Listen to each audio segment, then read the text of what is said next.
Hey everybody, this is Sherry from Home Comfort and Love. Hey, today I want to show you a project that my husband Philip and I have been working on. As you can see, this is a rather large toy box. We looked online to get some ideas, and we found a couple, and I'm sure if you have searched online, you may have seen this style before. So we decided that this was the one that we wanted. As you can tell, it's got a very deep box area, and it's high up, so this thing can really hold the toys. And then up here is a shelf for smaller toys or books, or just whatever you want to have. And plus, there's also room up on top. So our little grandson is going to be turning a year old here in the next month, and so we thought this would be a good project to make for his first birthday. So I'm just going to give you a couple of basic dimensions on it and kind of walk you through how we made this, and then I'll have more detailed information on the blog site. I'll list all the exact dimensions and the stains that were used and everything you could possibly need. All that information, I'll have it there on the blog site. But first, I just kind of wanted to go over with you and give you a general idea of what we did. So we knew how tall we wanted it to be, and I'm going to measure this for you so you can see.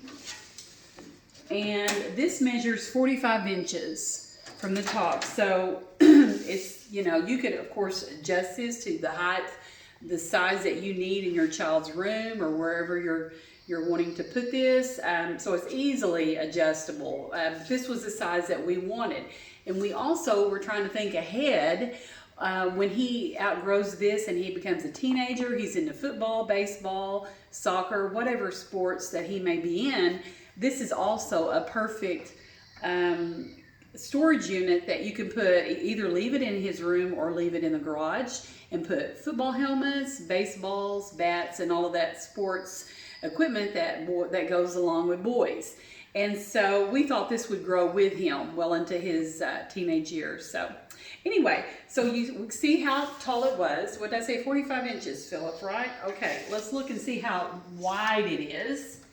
And the width is almost 21 inches. Okay, again, you can adjust this. You can adjust the height and the width, and maybe not make it as deep if you want to do that. The length is going to be right at 3 feet. Okay, so 3 feet long. So first thing we did when we went to the hardware store, we purchased some good quality plywood. Now we knew we were going to stain this, so my recommendation to you is if you're going to stain it, invest in some good quality plywood. If you try to scrape by and get the cheap plywood, you're going to find out once you stain it that they have filled in on the rough spots, because it's a lower grade of plywood. They filled in with glue, and all of that's going to show up when you try to stain. In fact, we bought, this piece is birch. It's 7/16 inch birch, and that's a higher quality of plywood. But even so, with it being better plywood, there were a few places that I found that showed up once I started putting the stain on. There were some markings on it that we couldn't see beforehand, and then there were also some glue spots in it. And I'm going to tell you how to fix that too in just a minute. So anyway, if you're going to stain, you want to invest in a good quality plywood, just so you don't have those problems. Now, if you're wanting to paint it, then you can get away with a cheaper grade of plywood, because if you're going to paint it, none of that's going to show. So it's your preference, whatever you wish to do. Since this is for a boy, and I'm sure it's going to get scuffed up, we just decided that we would go ahead and do a medium brown stain on this. So after Philip cut out his prototype, he drew this out. He knew how tall he wanted it, how wide he wanted it. He cut this out, and then he's of course attached everything together, and then he's put this trim, this 1 by 1.5 inch board on top of this to give it a finished look.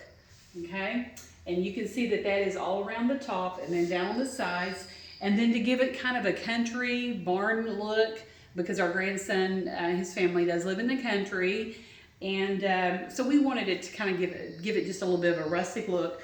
We did the barn the boards is slanted there to meet in the center on the front of this.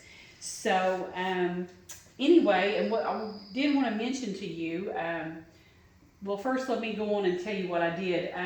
After I sanded this down, I gave it just a really light sand and then used a damp towel to wipe it down to get all the dust off. That's really important. You want to make sure that your product is clean and free from all dust.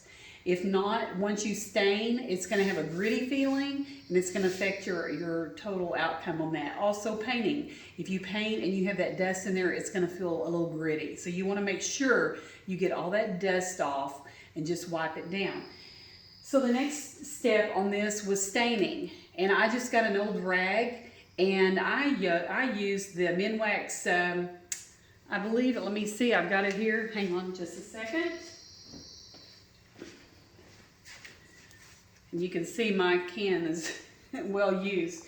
I use the English chestnut Minwax wood finish on this, and of course it's your choice. You can even just put a clear polyurethane on this and leave it the natural color. You can do a walnut, you can go darker, you can do a colored stain. It's totally up to you, but for this piece we decided on like a medium brown. So that is the color that we chose.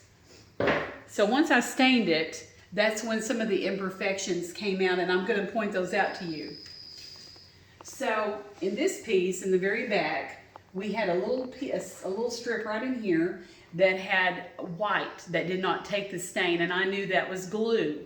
And so really not a whole lot at this point you can do. We've already cut it out, it's put together, you're stuck with it. So what I did, I got into my craft box and found a little bottle of just some paint that I use, acrylic paint that I use for craft projects in a dark brown. You can see the color there. And I just dabbed that onto the places where it was lighter colored, where it didn't take the stain. And you know what? It was a perfect blend. And now when you stand back, you really can't even see. This upper piece has 3 or 4 places on it, and unless I show you where they're at, they're really hard to see. And then so after this was dry, just for kicks, I went back over those places with some more stain. The stain did absorb into it and even actually helped it blend in just a little bit more. So anyway, for this particular piece, it worked out really well. So if you do run into those problems with your plywood, then that's what I would suggest you do, is either get wood putty that is colored to match. I wasn't at the store this day and time right now. You know, it's hard to get out to the store. So I just used what I had at home, and that happened to be some acrylic paint that I used. So, okay, and so after I did that, then I went over, after it dried, I usually let them dry for a day, at least a day, to really dry well. And then after that, I went over it with my first coat of polyurethane, and let me show you what I used on that. Again, this is what I had on hand. Many different types, many different companies, different brands of this. But what I like to use is anything that's called Wipe On Poly in the satin. I did not want a shiny finish for this piece. I wanted it to have just a nice, pretty, soft gleam to it. Nothing really shiny. So the Wipe On Poly, you use a clean rag. Make sure it has no dust, lint, or fuzz from the cloth. Shake it out really good, and then you just simply wipe it on. Now, once you wipe it on, you're going to notice this in your wood, either when you stain it, or in my case, when I put that first coat of poly on, it brings out the wood grain. It will raise the wood grain up, and then you will start to feel like it's kind of got a rough texture to it. So what you want to do before you put your second coat on is take a light, very light sandpaper, like a 220, a very fine, and just lightly go over your product, all over it, lightly, very lightly. In fact, I went just a little too heavy on some of these edges, had to go back and restain them. So in order to keep from doing that, all you're doing is just knocking off that grain that was raised back up. The polyurethane, when it goes into it, it dries, it raises some of that grain up, and it just kind of gives it a rough texture. So you're just wanting to lightly take that off.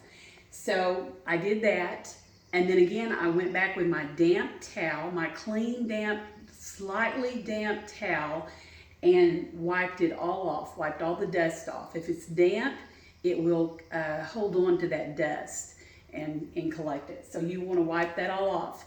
Let it dry really good. Make sure there's no moisture on it. And then go back over with your second coat of your polyurethane. And then you're finished. And you're going to have a piece that's hopefully going to last for years and years and years. And I think you'll be really happy with the way it comes out. And so like I mentioned at the first of the video, I will have more detailed instructions and the exact dimensions of our project listed on our blog site. But again, you can make it any size you want. It's just your personal preference. So I hope you enjoy this. Thanks everyone.